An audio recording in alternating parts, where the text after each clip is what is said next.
안녕하세요. 부동산을 보는 눈 리얼아이 박강사입니다. 오늘은 선행 랜드마크 아파트들이 가격이 상승세에 접어들었고 그래서 부동산 가격이 아파트 가격이 상승할 것이다 라는 기사가 연일 쏟아지고 있어서 이 기사들의 내용을 한번 확인하는 시간을 준비해 봤습니다. 먼저 기사를 보면서 말씀을 드릴게요. 대장주 아파트들이 꿈틀한다. 그래서 집값 급등을 이끄나 이런 기사가 나왔습니다. 이 보면 KB 선도 아파트 50 지수가 상승을 했기 때문에 다른 아파트 단지들로 그 상승세가 이어질 수 있다라는 내용이죠. 또 다른 기사를 볼게요. 선행 랜드마크 아파트 2개월째 상승해서 강남의 회복세이고 확산될 것이다 라는 내용입니다. 여기도 KB 선도 아파트 50 지수가 2달 연속 상승했기 때문에 이런 회복세가 전역으로 퍼져나갈 수 있다라고 아직 내 집 마련을 하지 못하신 분들을 걱정하는 듯한 기사가 나왔네요. 인기 아파트만 쑥 다시 벌어지는 서울 집값 격차 하면서 여기서도 KB 선도 아파트 지수를 그 근거로 삼고 있습니다. 도대체 KB 선도 아파트 지수가 뭐길래 이렇게 다양하게 기사가 나올까요?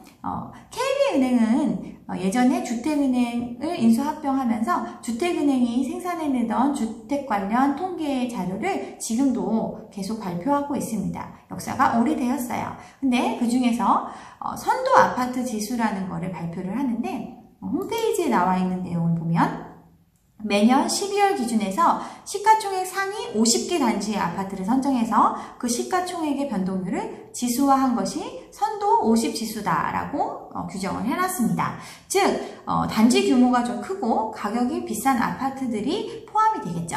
그런 상위 50개의 아파트 단지를 선정을 해서 그 총액을 더해서 그 총액의 변동률이 어떤지를 살펴봄으로써 부동산 시장의 동향을 살펴보겠다는 취지로 만들어진 겁니다. 그런데 이 지수가 2개월 동안 상승을 했대요. 그래서 아파트 가격이 오를 거다라는 기사가 쏟아진 건데요. 정말 KB 선도 아파트 지수에서 언급된 아파트 단지들의 거래가 어떤지 한번 살펴볼 필요가 있겠죠? 그래서 그걸 한번 준비해 봤고요. 그리고 KB은행에서는 정말 어떤 생각을 가지고 있는지 또 확인해 볼 필요가 있기에 KB 부동산에서 발표한 보고서를 한번 가져와 봤습니다. 내용을 보면 부동산 시장에 대해서 주택시장, 상업용 시장, 토지시장 다 다루는데 주택시장에 대해서만 살펴볼게요. 주택 가격은 전월 대비 하락을 했고 가격의 하락세가 다소 둔화됐지만 여전히 하락 전망이 우세하다라고 나와 있습니다. 그리고 주택 거래에 있어서는 주택 거래 시장은 여전히 위축된 상황이다라고 나와 있습니다. 그리고 중공후 미분양 아파트가 지속적으로 증가하고 있다라고도 언급이 되어 있네요. 공급 부분에 있어서는 5월 분양 물량이 지난해 수준을 회복을 했고 입주 물량은 감소세를 지속하고 있다라고 나왔습니다. 분양은 계속 이루어지고 있고 물량은 계속 공급되고 있네요. 그렇지만 입주 물량은 줄었다라고 나왔죠. 근데 이 입주 물량 부분은 비수도권 부분에서 큰 폭으로 감소했기 때문에 서울과는 상관이 없겠네요. 이렇게 시장 동향을 발표한 기관에서 보고한 자료를 보면 상승의 요인이 될 수 있는 게 없습니다. 하락 전망이 우세하다고 했고 시장이 여전히 위축된 상황이라고 했고 미분양 아파트가 지속적으로 증가하고 있다고 했고 또 공급은 꾸준히 이루어지고 있다고 했습니다. 그런데도 기사를 보면 가격이 오를 것처럼 얘기를 해요. 좀 더 자세히 살펴볼게요. 전국 주택가격의 하락폭이 축소됐지만 관망세가 지속되고 있다. 하락폭이 줄어들었지 하락은 하락인 거죠. 그죠? 수도권의 경우에는 서울이 전월 대비 상승하면서 수도권 주택 매매 가격이 보합으로 전환됐다 하면서 여기에 어떤 내용이 있냐면 서울은 급매물과 일부 강남권 재개발 지역의 거래가 체결되면서 반등을 보였으나 추가 상승 여력이 크지 않다라고 나옵니다. 즉 급매물과 거래가 되니까 호가가 올라갔다고 지난번에 말씀드렸죠. 그래서 가격 지수가 상승을 한 거죠. 그렇지만 추가 상승 여력이 없다고 보고서는 말하고 있네요. 그리고 매매 전망 지수의 회복세가 지속되고 있다라고 하지만 매매 전망 지수라는 거는 100인 경우에 보합이에요. 100을 초과해야 상승 비중이 높은 건데 100이 안 됩니다. 여전히 하락할 거라고 보는 의견이 더 큰 거죠. 그 지수가 그치만 아주 낮은 수준에서 조금씩 회복되고 있다라는 내용입니다. 회복은 되지만 아직 보합 수준에 이르려면 멀었어요. 거래를 보면 주택 거래 시장은 여전히 위축된 상황이다라고 나옵니다. 거래량이 거의 없어요. 거래 절벽입니다. 근데 그냥 전월 대비해서 조금 회복되고는 있다라고 나온 거죠. 그렇지만 중공업 미분양이 지속적으로 증가하고 있어서 미분양 리스크가 실제보다 더 클 수 있다라고 우려를 표하고 있습니다. 공급 부분을 볼까요? 주택 공급은 5월 분양 물량이 지난해 수준을 회복해서 계속 지금 50% 넘게 증가하고 있대요. 다만 하반기에 예정된 분양 대기 물량이 많아서 공급 과잉에 대한 리스크가 존재하고 있다고 우려를 표현하고 있습니다. 이 보고서를 작성한 기관은 상승할 거라고 얘기한다기보다 하락에 대한 우려를 많이 하고 있네요. 주택 관련해서 가계대출 증가 둔화가 지속되고 있는데 그 중에서 전세자금 대출의 영향으로 주담대는 증가했대요. 즉 매매를 하는 사람보다 전세자금 대출을 받는 사람이 지금 많아서 주택담보대출이 늘었다는 거죠. 경기 둔화가 우려된다고 얘기를 하고 있습니다. 이게 이 통계를 발표한 기관의 공식적인 입장이에요. 그런데 기사에서는 이런 내용보다는 그 선도 아파트 지수가 올랐기 때문에 가격이 반등할 것이다 라고 기사를 썼습니다. 그러면 KB 선도 아파트 지수에서 언급된 단지들을 살펴봐서 그 단지들의 실제 거래가 어떤지 현황을 한번 확인해 보도록 할게요. 내용을 보면 선도 아파트로 언급된 게 강남 대치동의 음마아파트, 올림픽 선수촌 아파트, 반포 아크로 리버팍, 이촌동 한가람, 도곡동 타워팰리스 등등 이렇게 있습니다. 이 단지들을 제가 한번 다 찾아봤습니다. 조금 길 수 있는데 한번 우리 축구 중계하듯이 한번 들어봐 주셨으면 좋겠네요. 대치동 음마아파트 볼게요. 대치동 음마아파트 5월달 거래, 그 다음 6월 초에 19억 5천 거래 이후에 거래 없습니다. 그리고 이 6월달 거래가 상승했다고 해서 언론에서 재건축이 반등하고 가격이 상승할 거라는 많은 기사들을 썼었죠. 근데 그 이후에 후속 거래가 없습니다. 올림픽 선수 기자촌 아파트를 볼게요. 여기도 6월 27일에 15억, 5월 25일에 15억 거래 이후에 이제 거래가 없어요. 선수 기자촌은 5,500세대가 넘는데 6월 거래가 그 중에서 7건이에요.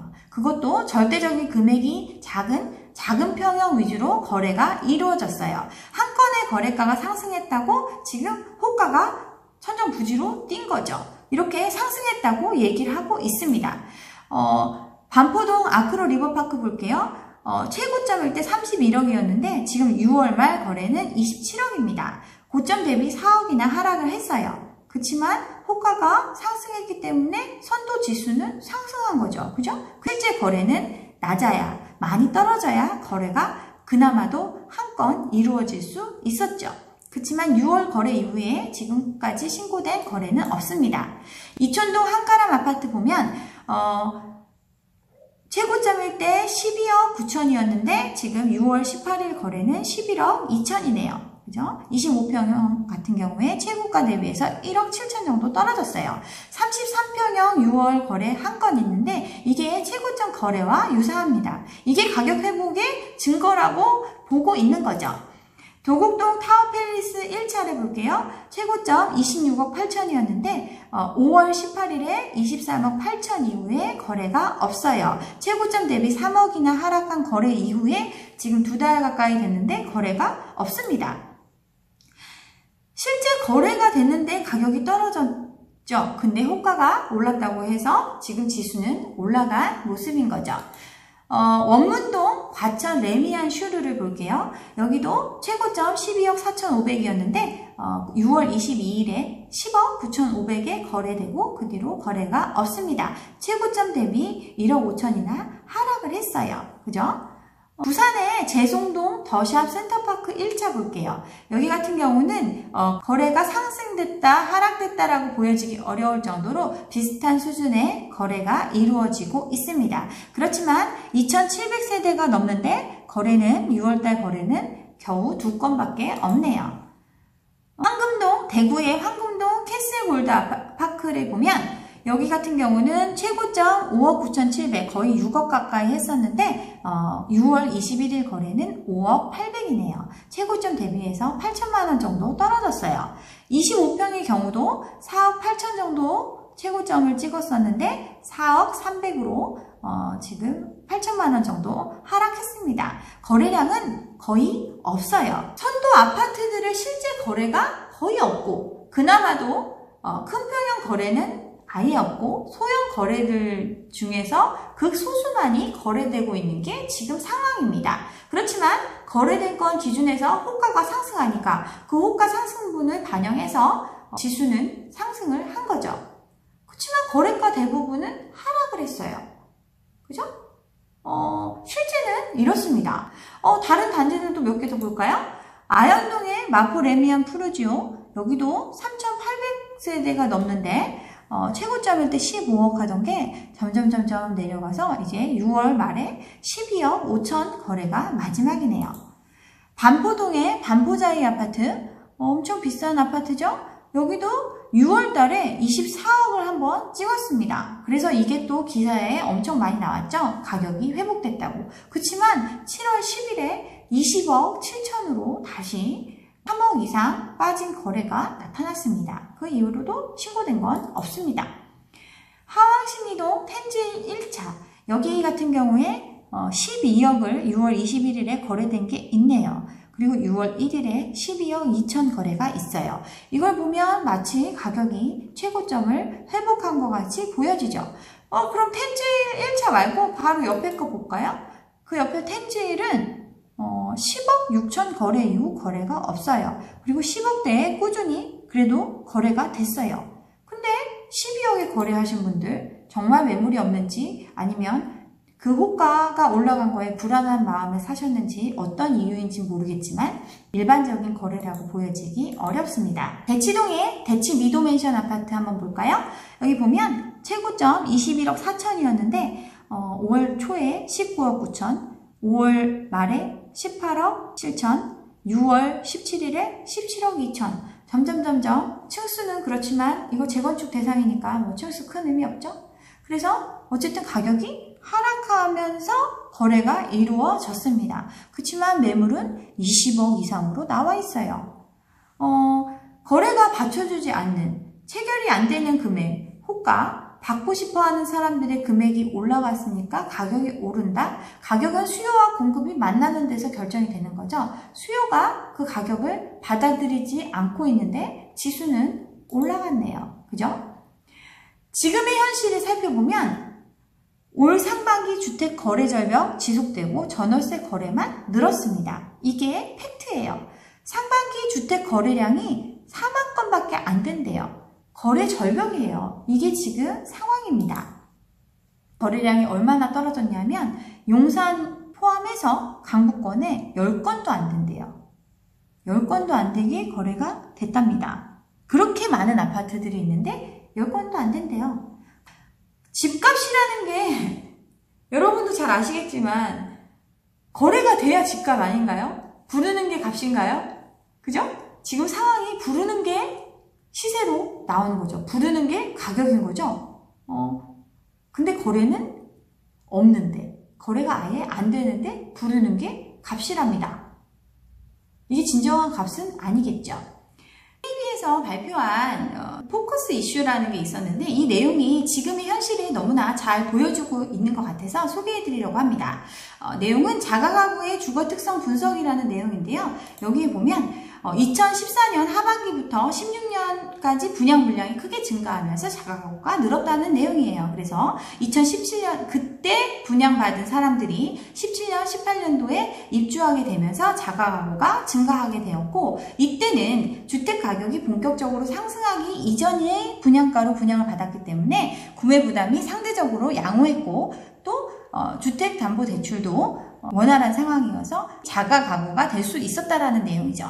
근데 지금은 어떠냐? 최근 5년간 이렇게 늘었지만 가격 상승기에 주택을 구매한 가구의 경우에는 금융비용이 크고 소비 여력이 감소하면서 일상생활에 어려움이 가중될 수가 있는 상황이고, 주택가격 급등으로 새로운 주택을 구입하시려는 분들은 큰 금융비용의 부담이 발생할 수 있다라고 나옵니다.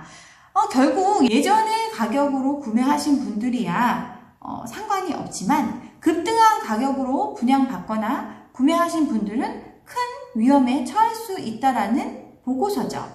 이게 지금 우리가 처할 수 있는 상황입니다. 지금 거래가 거의 없는 상황에서 호가가 상승했으니까 이거보다 더 오를 거라는 심리적인 위축감 때문에, 압박감 때문에 성급하게 주택을 구입했다가는 이러한 상황에 처하게 되겠죠. 지금 경기 침체의 내용을 보면 너무나 심각합니다.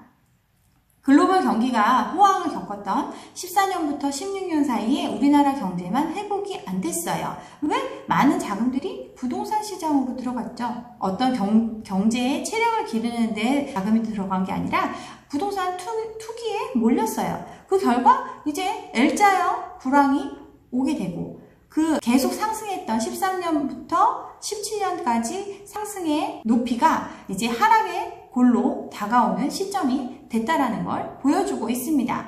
이런 상황에서 우리가 언론에서 얘기한다고, 반등할 거라고 얘기한다고 해서 덥석 집을 샀다가는 정말 큰 어려움에 처할 수 있기 때문에 제가 계속 이런 얘기를 하는 겁니다. 물론 제 얘기를 듣는다고 안 하실 분이 하시고 하실 분이 안 하시고 이런 건 아니겠지만 정말 냉정하게 현 상황을 바라봤으면 좋겠다는 의미에서 이런 영상을 자꾸 찍는 거니까 참고하셨으면 좋겠습니다. 오늘 제 영상이 좋았다면 좋아요와 구독 잊지 마시고 다음 영상도 함께 해주시기 바랍니다. 감사합니다.